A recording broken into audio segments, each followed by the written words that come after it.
আজকে রেসিপি সর্ষে পোস্ত পাবদা। পাবদা মাছগুলো আমি ভালো করে ধুয়ে নুন হলুদ মাখিয়ে রেখেছি। এখানে আমি সর্ষে পোস্ত কাঁচা লঙ্কা বেটে নিয়েছি। এখানে টক দইটাও ফাটিয়ে রেখেছি। দেখো গ্যাসের তেলটা গরমও হয়ে গেছে। এবার আমি ভালো করে পাবদা মাছগুলো ভেজে নেব একে একে।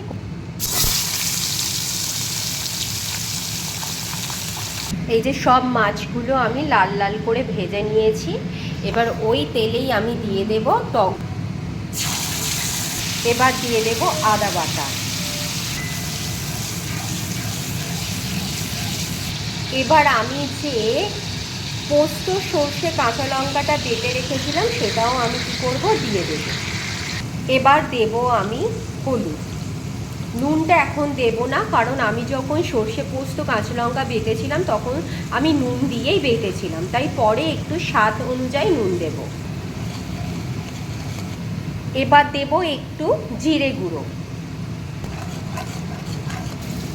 একটু জল দিয়ে ঝোলটা একটু ফুটতে দেব।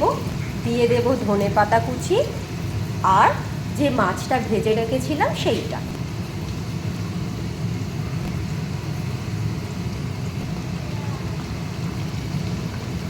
তো দেখো রেডি হয়ে গেছে সর্ষে পোস্ত পাবদা।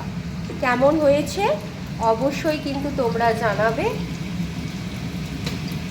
আর যদি ভালো লেগে থাকে তাহলে কিন্তু লাইক শেয়ার করবে।